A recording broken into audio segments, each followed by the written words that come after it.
The Holy Gospel according to Luke, the 21st chapter. Glory to you, O Lord. When some were speaking about the temple, how it was adorned with beautiful stones and gifts dedicated to God, Jesus said, "As for these things that you see, the days will come when not one stone will be left upon another. All will be thrown down." They asked him, "Teacher, when will this be, and what will be the sign that this is about to take place?" And Jesus said, "Beware that you are not led astray, for many will come in my name and say, 'I am he,' and the time is near. Do not go after them. When you hear of wars and insurrections, do not be terrified, for these things must take place first, but the end will not follow immediately." Then he said to them, "Nation will rise against nation, and kingdom against kingdom. There will be great earthquakes, and in various places famines and plagues, and there will be dreadful portents and great signs from heaven. But before all this occurs, they will arrest you and persecute you. They will hand you over to synagogues and prisons, and you will be brought before kings and governors because of my name. This will give you an opportunity to testify. So make up your minds not to prepare your defense in advance, for I will give you words and a wisdom that none of your opponents will be able to withstand or contradict. You will be betrayed even by parents and siblings, by relatives and friends, and they will put some of you to death. You will be hated by all because of my name, but not a hair of your head will perish. By your endurance, you will gain your souls." The Gospel of the Lord. Praise to you, O Christ.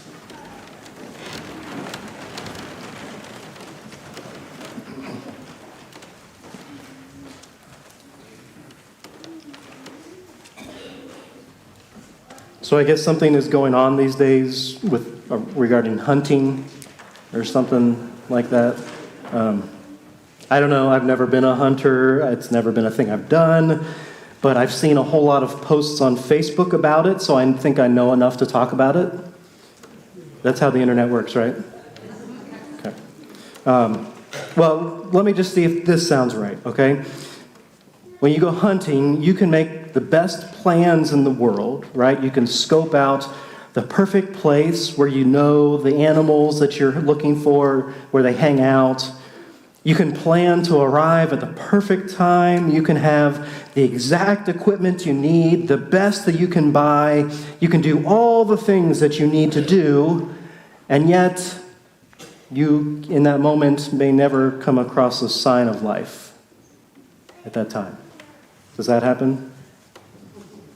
Whereas there are other times where you can be just out for a walk in the woods, or, as I've heard, you could be set up to hunt just before the time that it's legal and come across a whole herd or flock or whatever when you're not expecting it, or have the perfect buck walk 10 feet from your blind when there's nothing you could or should do.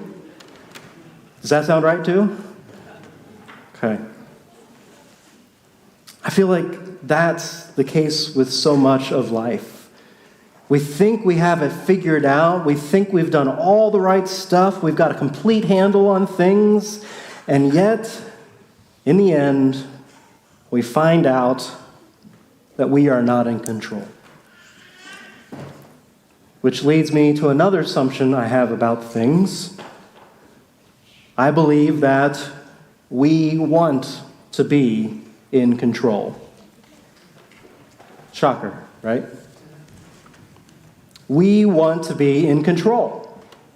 We think we can be in control, but time and time again, when the rubber hits the road, we are reminded that we are not in control. And that's part of the realization that the people who were with Jesus this day in the temple are having in the story we heard this morning.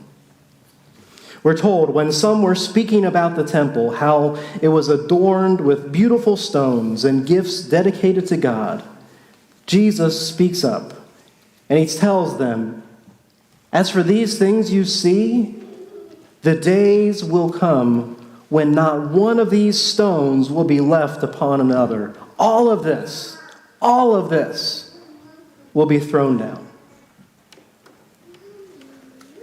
And that's a bit of a shock, but let's remind ourselves where we are in this story to help.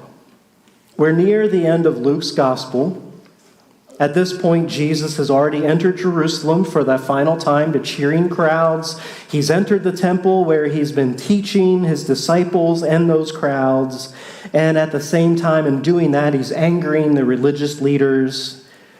And so we heard last week, these leaders have been trying to test Jesus and trick him, try to embarrass him in front of all of those crowds that are there for him. And none of that's been working yet, so they'll instead soon turn to the rest of the story, right? Where they arrest him and sentence him to death to put an end to this craziness. So it's in that context of Jesus here in this temple that he makes this crazy statement about how this enormous temple will someday come tumbling down and not exist anymore. And again, that was quite a statement to make because this temple was huge. One way I've heard the temple described is like this. It had taken 46 years to build. Herod the Great had decided that it would be his legacy, and he had spared no expense. He built this huge rectangular retaining wall out of quarried stones that were the size of boxcars, 40 feet long. And he filled that wall with dirt and built a level platform on top of it, the length of 5 football fields. And in the middle of this, he builds this temple. He builds it out of gleaming white marble, and he covers the eastern front of it with plates of solid gold to reflect the rising sun. Can you picture that? This giant monument.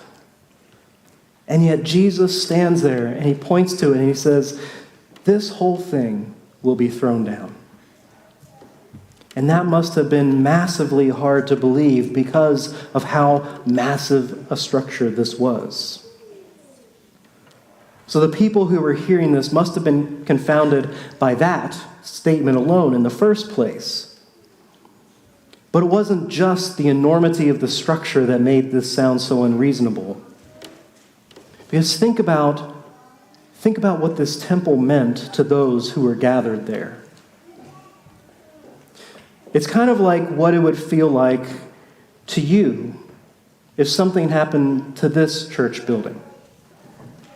Yes, it would be devastating to lose an important 100-year-old structure, but more than just the physical loss of this building, it would be an emotional loss of what this place means to you. It's the place where many loved ones have been baptized and married and buried. It's the place where friendships have grown and faith has been nurtured.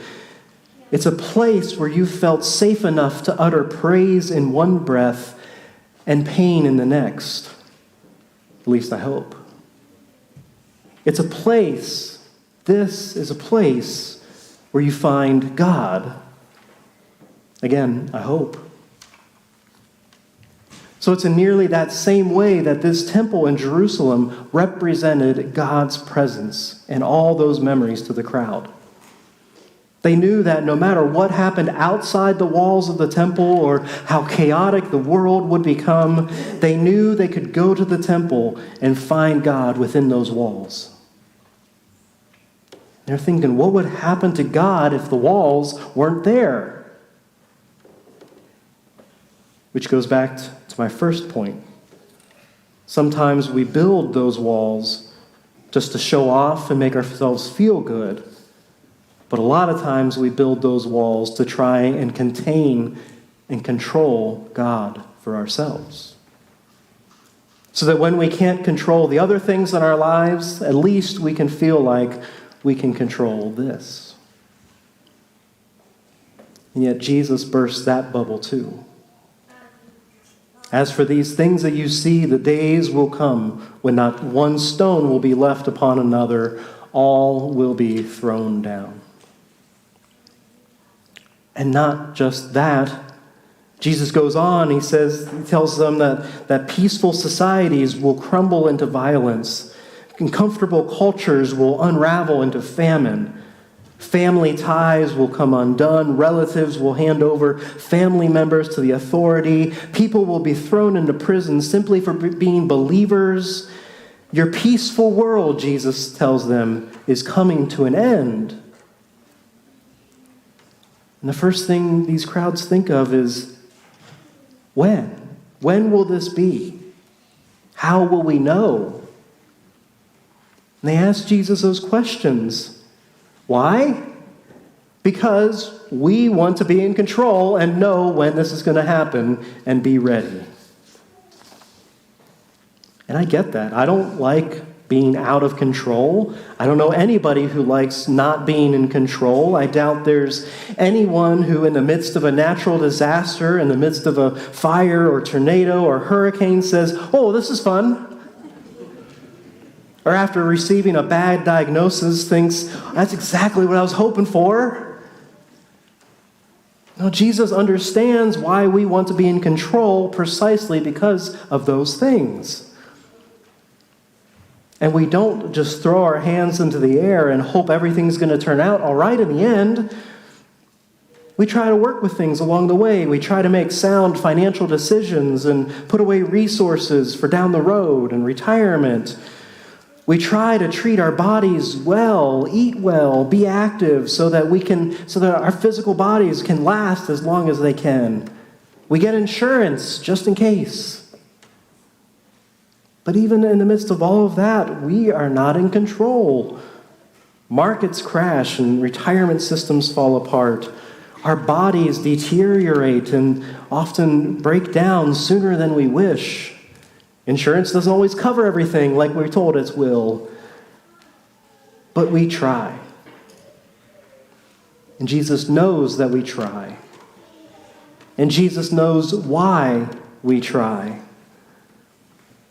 And so he wants to leave us with one final encouragement before what comes next for him. Jesus wants to remind us that through the mystery of his dying and rising, we too will see a new beginning coming out of a very painful ending. And we can trust that painful endings will lead to a new and more abundant life. But along the way, Jesus says, expect things to get hard. And then expect them to get even harder. But endure even when they do. He says, it's by your endurance that you will gain your souls. Know that God is near no matter what the world looks or feels like. And then in that moment, speak the truth. Trusting that God's Spirit is alive and present in our acts of speaking and bearing witness. Be faithful until the end, because God is always a God of love till the very end. When Jesus says that our temples won't be standing for long, he's trying to tell us that God is not stuck in those places. God is not stuck in those walls. Of course, God is there, but God is also out moving around the world and in our lives. God is always with us in the places we expect and in the very unexpected places. God is always there. And we can expect God to be here with us as we are indeed in these end times. And I say that not to add to the end of the world predictions, but I say that looking ahead to what we will celebrate as the fulfillment of what Jesus has come to do, and in anticipation of his coming again as we look ahead in these next few weeks. And so in this meantime, we wait. We try and lower our anxieties and our expectations about what is to come, and we wait. We live a life of love, loving our neighbors and loving God just as God has first shown that love to us, and we wait. We live hope-filled lives, trusting in faith that the life into which we were baptized will defeat death and raise us to a new life, a resurrected life, a life we are given to live with Jesus. And even in that new life, we wait. And that, my friends, I believe is the good news. That while we wait, while we are in the midst of this chaos, God is always present with us, and God is in control. Amen.